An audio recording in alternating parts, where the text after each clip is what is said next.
शिवाजी महाराज, फुले शाहू अंबेडकर, शेर हिंद हजरत शहीद टीपू सुल्तान रहमतुल्लाह अलैह और सभी छोर महापुरुषों के विचारों को सलाम करते हुए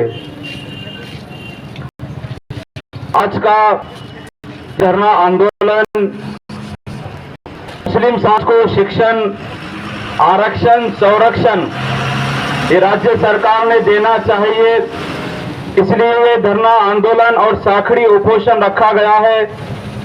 ये साखड़ी उपोषण 12 तारीख से जारी है और जब तक मुस्लिम समाज को आरक्षण, शिक्षण, संरक्षण नहीं मिलता तब तक ये साखड़ी उपोषण चालू रहेगा।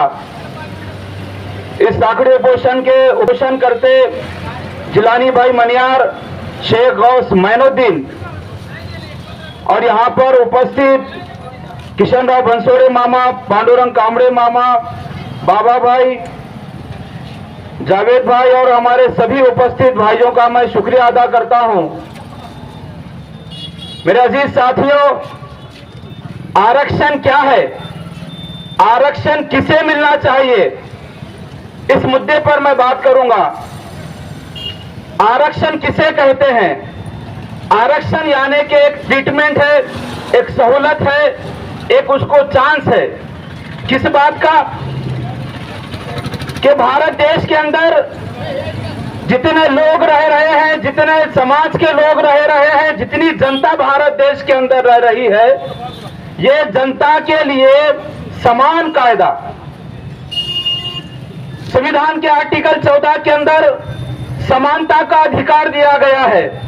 मिसाल के तौर पर एक घर के अंदर अगर 2 बेटे हैं तो दोनों को बराबर का हिस्सा देना चाहिए। अगर एक भाई की तबीयत खराब होती है, फर्ज करो कि उसके वालिदैन त्याचे आई वडील त्यांना सारखं पोषण देत असेल, लहान लेकर आहेत 2 घरात, सारखं पोषण त्यांना देत असेल, एकाची जर तब्येत खराब झाली, परिस्थिती खराब झाली, त्याची तब्येत जर बिघडली तर त्याला जरा जास्त ट्रीटमेंट देण्यात येते, त्याला गोळी दवा देण्यात येते, त्याला खानपान जरा चांगल्या प्रकारे देण्यात येते। कारण का? त्याची परिस्थिती खराब आहे म्हणून, त्यानं लवकर बरा व्हावं म्हणून त्याच्यावर जरा जास्त लक्ष देण्यात येते।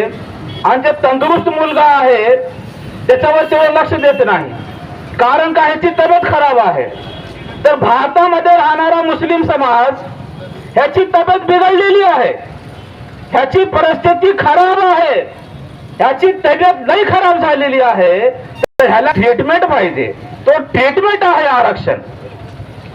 आज मुसलमानों की हालत दरिद्र रेशे के नीचे है, बच्चे बदतर हालत आज मुसलमानों की है। तो आज मुसलमानों को आरक्षण की जरूरत है।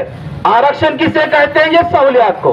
और जब आरक्षण मिलेगा तो क्या होगा कि शिक्षण के अंदर हमको आरक्षण मिलेगा। समझो कि एमबीबीएस के अगर 100 सीट्स कोई कॉलेज के अंदर अवेलेबल है, 5% अगर रिजर्वेशन आरक्षण मुसलमानों को मिलता है तो मुस्लिम समाज के 5 लोग वहां पे लग सकते हैं। खासदार 5 मुस्लिम के लग सकते हैं, आमदार 5 मुस्लिम के लग सकते हैं। तमाम जो फैकल्टीज हैं, कंपनीज हैं, भारत सरकार की प्रशासन में जितने लोग बैठे हैं, पुलिस डिपार्टमेंट है, उन तमाम चीजों के अंदर मुसलमानों की 5% हिस्सेदारी होती है। ये हिस्सेदारी इसलिए जरूरी है कि ये समाज का नेतृत्व करने वाले लोग अगर संसद के अंदर होंगे, विधानसभा के अंदर होंगे, तो ये समाज के प्रश्नों को उठाएंगे, ये समाज के मसलों को उठाएंगे, प्रशासन के सामने, सरकार के सामने ये समाज की दरिद्रता को बताएंगे कि ये समाज के लिए क्या करना जरूरी है। ये होता है आरक्षण। तो आरक्षण मुसलमानों को मिलना चाहिए, इसके लिए सरकार ने कई कमेटी बनाई, Mahmudur Rahman committee, Ranganath Mishra committee, Kundu committee, कई कमेटी बनाई कि आप जाके मुसलमानों के हालात को क्या है देखो, मुआयना करो, उसकी रिपोर्ट सरकार को दो, सरकार उसके ऊपर तय करेगी कि इनको आरक्षण देना चाहिए कि नहीं देना चाहिए। वो तमाम कमीशनों ने रिपोर्ट बनाई और रिपोर्ट सरकार के सामने सादर की और ये बताया कि आज मुसलमानों की हालत बहुत खस्ता है, बहुत मुसलमान पिछड़ा हुआ है, इनको आरक्षण देना जरूरी है, लाजमी है। इस सुप्रीम कोर्ट का भी जजमेंट आया कि मुसलमानों को आरक्षण दे दिया जाए, इनकी परिस्थिति बहुत खराब है। तो मेरे भाइयों, 2014 के अंदर राष्ट्रवादी कांग्रेस जब गिरने वाली थी, इलेक्शन लगने वाले थे, इन्होंने मुसलमानों को 4% रिजर्वेशन मंजूर किया था। उसकी अमलबजावनी भी की थी। मेरे पास उसका तहसील का सर्टिफिकेट है मुस्लिम आरक्षण का। जैसी सरकार गिरी, वो आरक्षण को रद्द किया गया। उसके बाद भारतीय जनता पार्टी सत्ता के अंदर राज्य में आई। उसके बाद फिर से सरकार महाविकास आघाड़ी की बनी।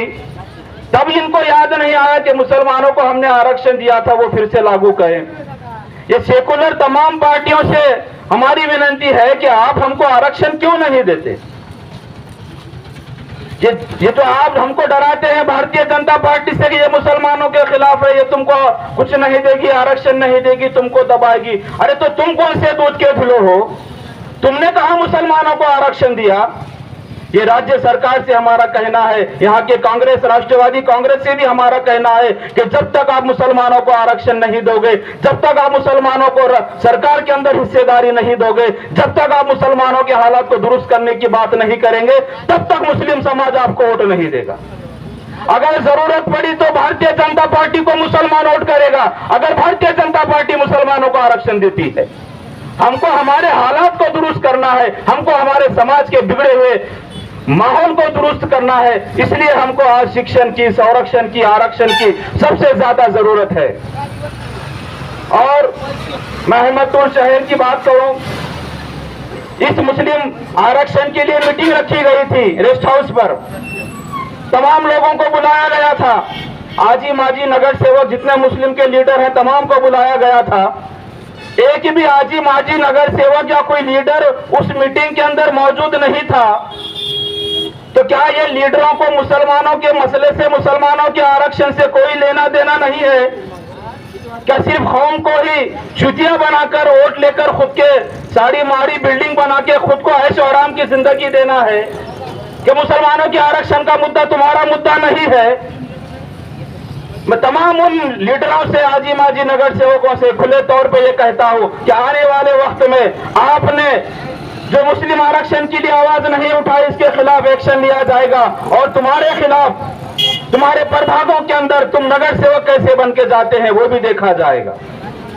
आज मुसलमान समाज रोड पे बैठा है, घरदार बीवी बच्चे छोड़कर, और तुम्हें इतनी फुर्सत भी नहीं है कि तुम यहाँ पर आके उनकी दखल ले कि भाई आप आरक्षण के लिए बैठे, आरक्षण मिलना चाहिए, हमारा आपको समर्थन है, हमारा आपको साथ है। इतनी भी उनकी जरूरत नहीं है कि वो अपने लीडरों से डर रहे। क्या किसी के बंधे हुए है? क्या कार्यकर्ता है ना, साहब हकाल देंगे क्या पार्टी में से?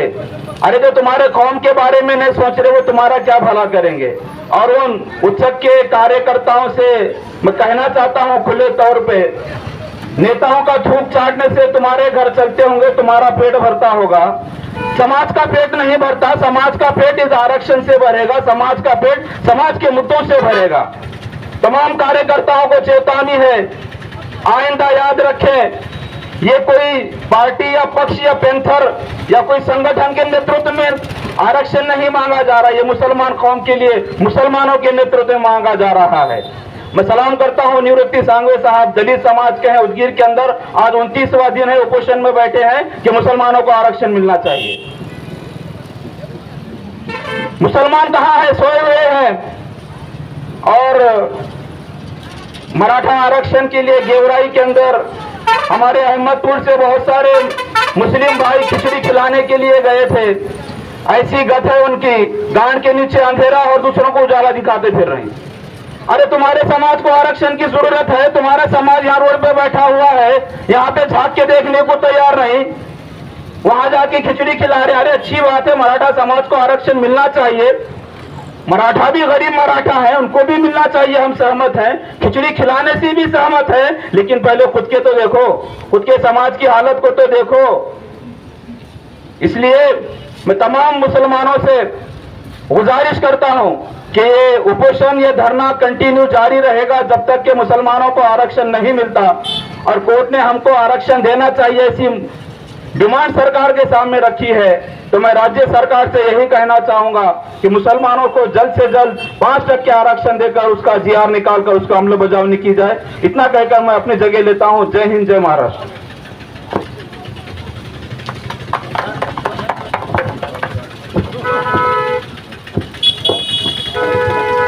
यानंतर मुस्लिम